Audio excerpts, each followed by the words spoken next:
All right. Since we're done talking about Gary's inadequacies, Jeff, tell me about soft sell. Harsh. Oh, goodness. Soft Coming from a seller. 5'6" guy. This is great. This is so much fun. Hi, everyone. Welcome to the Biz Dev Podcast, the podcast about developing your business. I'm David Baxter, your host, joined per usual by Mr. Gary Voigt. What's up, man? Hello. More importantly, we are joined by Jeff Seymour, who is the CEO of Soft Seller. I like your title on your LinkedIn profile, which is Recovering Account Executive, which I appreciate very much. I'm going to ask you more questions about that later. But we'd like to start off our chat with some get to know you kinds of questions. Okay. So these are not Lightning high round. impact. Lightning round. Yes, we start with the lightnings. Okay. So are you a coffee or tea person? Both. Oh, he's going both ways. All right. All right. He's into That's sales. not I a can wrong see it answer. already. I can feel that. That's fair. That's Right. fair. You Wait, I prefer gotta the follow window up. seat or the aisle seat? Depends on the size of the plane. Oh, wow. All right. I'm feeling it. I'm feeling You have a this. All right. preference based on the plane? Yeah. I mean, if it's a really, depends on the plane, right? Some of the planes that are more modern have lots of leg room. Leg room's the thing for me. Are you tall? Does that mean you're tall? I used to be. You used to be tall. That's fair. I'm like, I don't know, 6 feet tall. Yeah, I'm 5'6", so that's tall to me. That's huge. That's ginormous. All right. Leg room is good. Are you a spontaneous trip or planned trip guy? Ooh. I think there's a recurring theme here, which is both. And I'll say that, I mean, in general, probably planned. But that being said, there have been two sort of NQA, no questions asked, weekends that were absolutely a blast. So I'm kind of a fan of someone takes you away, they just show up and they say, get in. And like, all right. Oh, yeah. That's great. That actually sounds fun. Yeah. Yeah. That's how we do vacations with my wife. She is a huge planner. And so on Shocker. I couldn't vacation, do she that. just shows up. I don't let her plan anything. And that's her vacation. It's like just not being responsible for anything. Sure. And so I just like, come on, we're going here and have a good, and that's how we do it. Yeah. Well done. Do you like silence or background music while you are working? You know what? In general, probably quiet. But off and on, I've found that some instrumental music, maybe some jazz in the background, anything that's got lyrics will distract me. So I do like to listen to jazz in the background, instrumental. I got a pro tip for you. Find some movie scores with no lyrics, like top to bottom.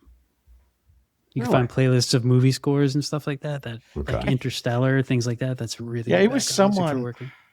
I was listening to a podcast and they said something very similar. They were like, I'm trying to remember the movie they said. It wasn't Jurassic Park, but it might have been Interstellar. It's like everything is more epic with Interstellar in the background. It's just whatever you're doing is so much better.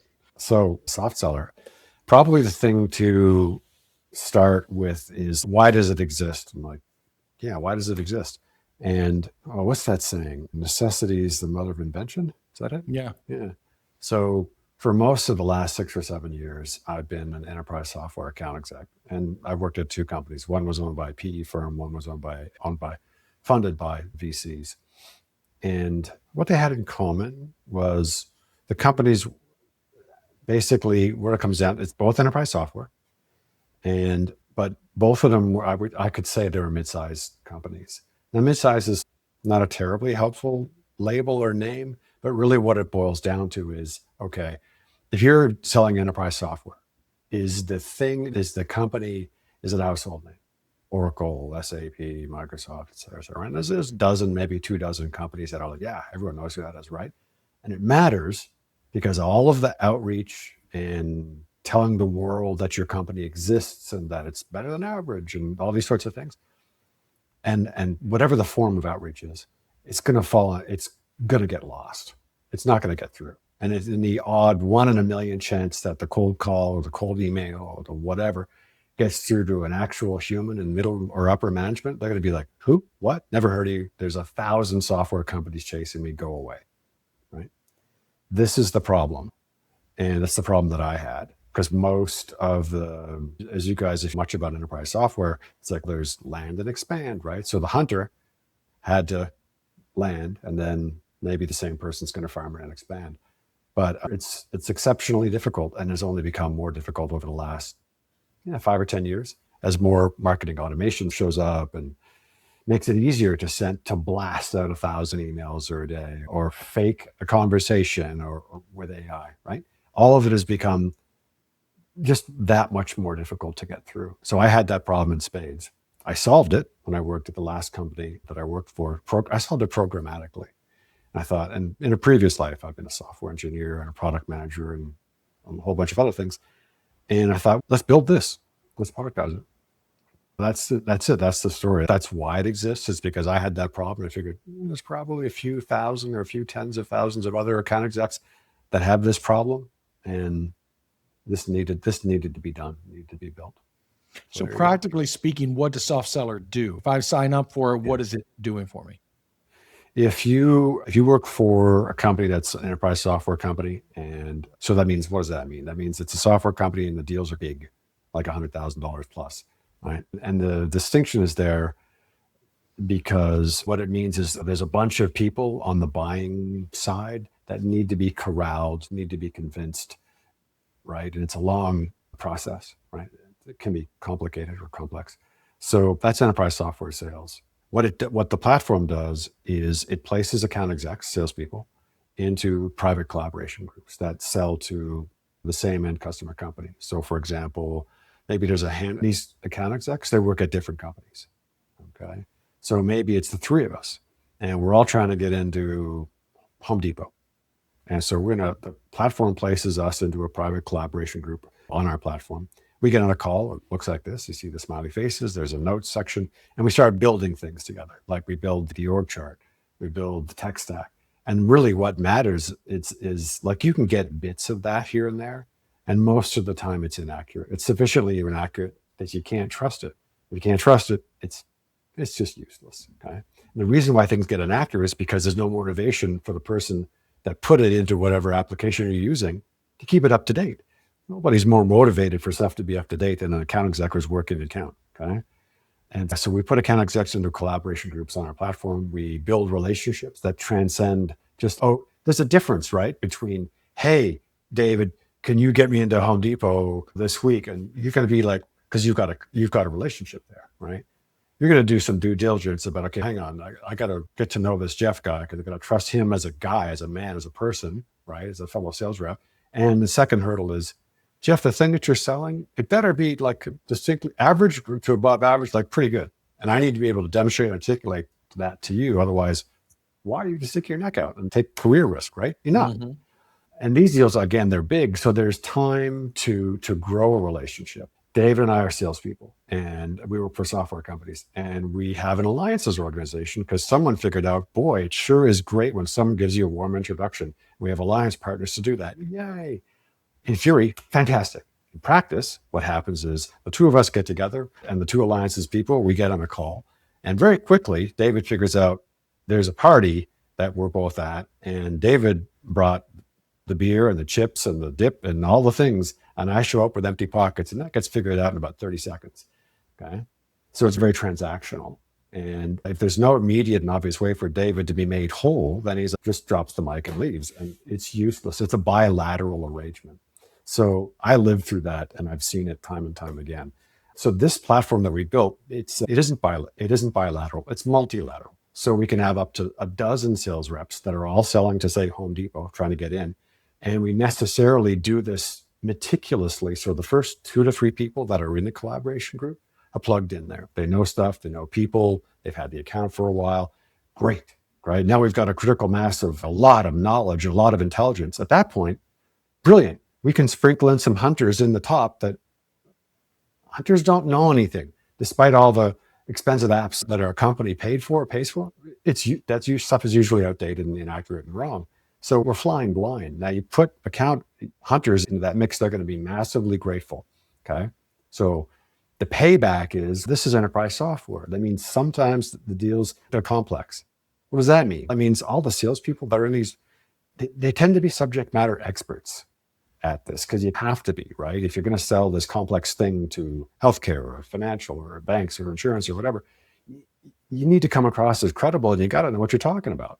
So what that means is a lot of the time, David and I, if we're selling to Home Depot to fix whatever part of the organization's, whatever problem it is, we might bump into each other at Lowe's. And maybe I'm plugged in there. There's my chance to pay him back. Now there's way more I can go into, and I'm sorry, and I need to not do that. But there's a really important multiplier here, which is we had a chance to help each other out of different accounts, which is obvious. But a lot of the time, it's just going to be David's got 20 accounts, and I got 20 accounts. And we're only in one thing together. It's Home Depot. There's no chance for me to pay him back. That kind of sucks. David says, hang on, Jeff. Here's 5 or 6 other accounts that I'd really like some help getting in. Are any of these yours? And I'll say, oh, sorry. No, but I know that one of my teammates, Bob, he's got that account, and Sally's got that. So now I got to pay him back. I'm in his debt. I need to have a real relationship. I'm going to help him out. So by introducing my teammates to him, what I've just done is I've just leveraged I'm going to make my team, right, more, not just me, but my team more productive. And now also David and his team, the tentacles are going all over the place with productivity. And that matters because that's making the whole sales organization more productive, not just the guy, not just the rep. And that's game changing. This is so interesting in the world of AI and automated everything. This is like the antithesis of that. It absolutely is. And it's funny you say that because I bump into that on a regular basis. And in the last year or so, there are about 100 new AI SDR. So SDR is sales development rep, junior sales rep. And someone who's doing the smiling and dialing, the cold calling and all the different things to get the expensive closer, an actual call with the prospect. So it's a brutal job. So it's increasingly being replaced by AI bots. The problem with that, here's the thing. Think about what is AI? Okay, it's some data science and that's fantastic. But what's it working on? It's working on different data sets. Primarily what? Primarily data that's in the CRM. How'd that get there? Different people put information in the CRM and now here's your problem. Okay. The people that are the closers, the account execs that are in relationships, it is absolutely not in our interest for the information in the CRM that all this AI SDR stuff is built on top of. It is not in our best interest for that information to be up to date, accurate, complete, any of that. Because why? Because we need to control the information and control the narrative and control everything. Because we need to be able to do our jobs, and that's part of it. Okay. So what you're going to find time and time again is a whole bunch of pretty experienced, senior, seasoned salespeople, account execs. We're like, yeah, like I said, we're not going to put everything in the CRM, and we're not going to trust what's in the CRM. So all of these 100 competitors that we've got that are AI SDR platforms, they produce all sorts of, they mine the CRM, they mine this and that. Because in most mid-sized enterprise software companies, the expensive closer person that's working on this, we're busy chasing all sorts of different things, and we need to be focused, we need to be efficient, and we need to have reliable, accurate data. And you just don't get it from AI SDR. You don't.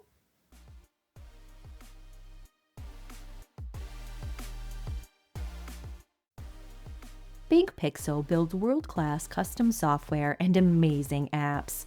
Our team of pros puts passion into every one of our projects. Our design-infused development leans heavily on delivering a great experience for our clients and their clients. From startups to enterprises, we can help craft your ideas into real-world products that help your business do better business. So the key for soft seller is building these account execs, build real relationships that get to help each other out. And it's whatever happens in Vegas stays in Vegas. Whatever happens on our platform, it stays there. And we don't export it to the CRM, because if you were to do that, you're no better off. You've just shot yourself in the foot if you export all that to a CRM. The reason, this is so funny, is a handful of times in the last 2 or 3 months where I've had a phone call or a video call like this with a sales director, sales VP, chief revenue officer, and they're trying to understand what is it and how does it work, and then a light bulb goes off. And then all of a sudden they go, You see the mouse go up and you go click, and ask him, what'd you just do? And the guy says, I just stopped the recording, and followed by hang on, click, what'd you just do there? I just deleted the file. Why'd you do that? Because all of his or her calls are being auto-recorded, auto-stuffed into the CRM, and he or she didn't want that to happen. He wanted to control, I get this now. I can see where I can use this. And you need to do that on your own time, your own. Yeah, otherwise it goes into the CRM, and in this case, the person would have the next layer of management going, wait, you're going to do what? Why? Dude, let me do my job, okay? My job is to deliver revenue. Your job is et cetera, right? And that's what always happens. That proves the case for why this makes sense and why this works. So these relationships, I know wholesales are relational. That's always been true. But does this break apart when you are going for smaller fish? Like you're mentioning enterprise sales specifically. Yes. If I was targeting small or medium-sized businesses, obviously I'm throwing a lot more lines out, right? Fishing analogy. Yeah. So I get that. The CRM probably becomes more important because now instead of dozens of contacts, I might have hundreds of contacts. Yeah, that's where it breaks. Because you can only be on so many regularly, like, recurring calls on the platform that it's just going to break. Otherwise you'd spend your entire day on the platform. And I think that's unreasonable or unrealistic. I think it's fair to assume that an account exec, say that has, say, 10, 15, 20, 25 accounts, right? They can whittle that down to their favorite 15, 18, 20, and they can be on every day on 1 hour-long call on the platform and keep up to speed, keep up to date. It reminds me, early in my career, I used to build energy trading platforms. I was in Houston, which is like energy capital of the world. And we would go out to the trading floor where they were doing natural gas primarily. Okay. And these guys this was in early 2000s, so this was a long time ago, but they would have 8 monitors, right? And this is back when monitors were like 14 inches, right? So they were everywhere. And it was crazy because as a developer, me might have 2 at that time. But what you'd get to know some of these guys, and these guys are selling like constantly, right? That's their world. And they would have a chat client. Say you had 4 monitors, 4 of them, one would be weather always, and 4 of them would just literally be in with like AOL chat, like old school IM Messenger kind of stuff. But each monitor would be one dude. And they were chatting with one dude, 4 people a day, all day, every day, because they were just trading with each other all day. That guy worked at another company and he was selling something related, but not the same. So they were trading futures contracts. Yeah, they would just swap. Hey, I don't need this. You need this? Yeah, I'll take that. And that's how they made their quotas every day. And it's like, I'm thinking you're with your Home Depot crew and I got this lead. I don't need him. Do you need him? And you guys are just swapping it and stuff like that. And it just has a similar vibe to it. Yeah. I could see, do you think though, if you go down market to the smaller ones, that those AI and the CRMs and stuff, those are useful? And because you got to organize, you're too busy otherwise. Or at least it provides a decent starting point, right? I mean, I don't want to say there's no utility to the AI SDR. It's going to be case by case, but the problem that they're going to have, like I keep going back to, is it's going to be based largely on the information in the CRM. Now, if the nature of the deals is $5,000 deals, okay, then let's be honest, you're probably not going to have a pretty expensive account exec with 10, 15, 20, 25 years experience that can manage across lines of business, 7, 8, 9-figure deals. You don't need that for $5,000 deals. They're much smaller and then much faster. So probably not a good match for this platform. It's also probably become uneconomic, right? Because the amount of money that we would have to charge would be like, I get that. Yeah, there's a sweet spot. So you guys have been around about a year. Where does that put you in startup land? Are you guys bootstrapping it? Did you take money? Are you on a runway? Where are you guys at? Yeah, we started doing this 2 or 3 years ago, and my co-founder and we were doing it in like a stealth mode because we kept our day jobs and had a small dev team offshore and built it. And it happened way too slowly. And I think most of the prototypical mistakes, made them. Totally understand. Yeah. And it's just whatever they are, I've made them. And we took it increasingly seriously the more time that went by and the more checks, the more money. So about a year ago, we both quit our day jobs and jumped in with both feet. And I put on my product manager hat and finished the rest of driving this thing to development. So I would say late last year, late summer to early fall, we reached a point that it's okay, this is built enough. Let's go find some customers. And that's where the fun really begins, right? Sure. So, Yeah. You're in the middle of what we call the slog, which we define as from the moment you launch to the time anyone cares.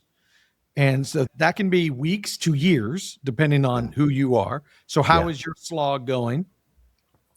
it is definitely a slog. What Yeah. we were given two objections, two, like, the general sort of reception is, hey, this is cool. We're happy to try this out, and let's, who are we going to put on it? But there were almost always two objections, and it took a while to figure out how to solve them. One was, wait a minute, one of the things you're asking us to disclose is we need to identify whether this account is a customer or prospect, and if it's a prospect, not a problem. If it's a customer account, we've got an NDA that says we're not supposed to say anything or talk about anything about that. So that's a problem. Figured out how to solve that. And how to solve that is basically to implement a proxy. So now we no longer ask, well, we do, but we don't display it on the platform. So it's plausible deniability, which is important. So if you had 5 years of smooth sailing, nothing major comes up, where is Soft Seller? Oh boy, what a great question. Okay. Massively scaling. Okay. And the reason why that is because, I mentioned there was two reasons. One was we overcome the privacy. And the second one was we have to overcome the chicken and egg problem. Like, everyone that gets going is, okay, how do you go from 0 to 1 and 1 to 2 and to 10? And so the thing that we built, what is it? It's basically an ecosystem. It's a bunch of collaboration networks. So it's an ecosystem. So we have the chicken egg problem on steroids. It's not just, the utility of our platform is zero until it reaches a critical mass, right? And all these different pods and these different collaboration groups or packs. And then once it's of any kind of size or utility, it is necessarily in the interest of the people that are already there to invite others.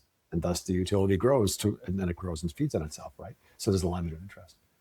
Getting it off the ground. And so there's a couple of handfuls, I suppose, at this point, of prospect accounts. So give us a call back when you've got this. I'm like, okay, so we're tracking all that. And And so to solve that problem, other than slowly slogging it out, slog is such a great term, it occurred to me, I need to find a way to solve this problem more elegantly, like more efficiently. So it occurred to me, well, from my background, PE companies, some private equity companies own portfolios of enterprise software companies, and they all have this problem.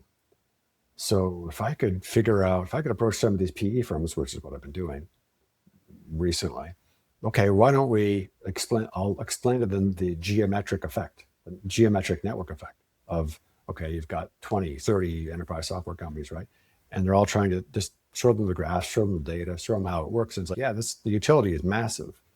So now all I have to do is get one private equity company with a vertical market focus and get a couple of handfuls of companies, and then this thing just catches fire. So never mind having several private equity companies. So 5 years from now, I really hope this is game changing, because not just for personal reasons for me, but it's also all the account execs that are slogging away, pounding away, trying to figure out, how do I solve this? And being increasingly run into AI bots, right? So you guys, you've had this on LinkedIn. Do you ever get like a LinkedIn connection request that it's clear they did some homework and they researched it, but you're a little bit creeped out by it Every day. and you're like, did you really do this? Is this real? Or did a bot go do that? And it's just the right amount of stuff they put in. It backfires. Like, I'm not going to. It makes you I push get a away. lot of the ones where, and what's interesting, I get enough of them now because I own two companies, and so and a podcast, which is hilarious. Now the podcast is getting cold call email as though it's its own company, which is hilarious because there's no revenue here. But anyway, I get a lot of these, and what's interesting, when you get enough of them, you start to see the similarities. and you start to see like they're grabbing a sentence from your latest episode on BizDev, and it's from 5 different people, but they all start to sound very similar.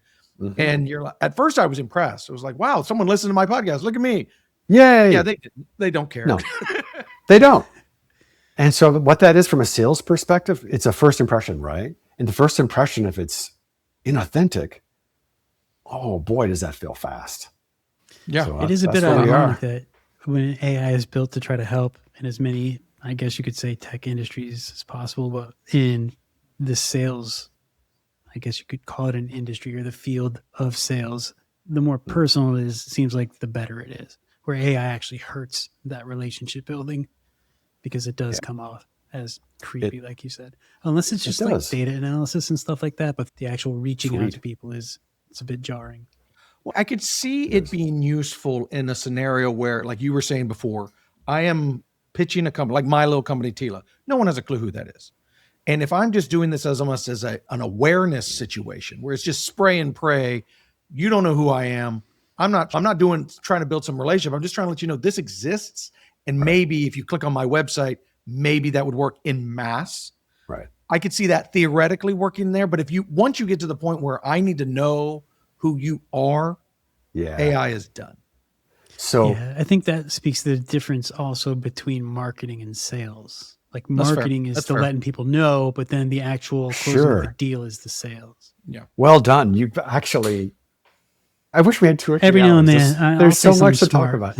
about. You Mark guys it are down. It really, won't happen for a month. what you've zeroed in on there is the joining point between marketing and sales, right? The job of marketing is to what? To tell the world that your company exists, hopefully is better than average and maybe even relevant, and make it easier for someone to get a salesperson a connection, a phone call, right? Something going. That's how these things work. Unfortunately, most enterprise software companies that I've known and worked for, these are 2 separate organizations, and there's not a lot of, it's us and them. And marketing is what? The marketing gets rewarded or tracked for how much something did you do, and and then it'll get thrown over the fence, and sales will look at it and this is crap.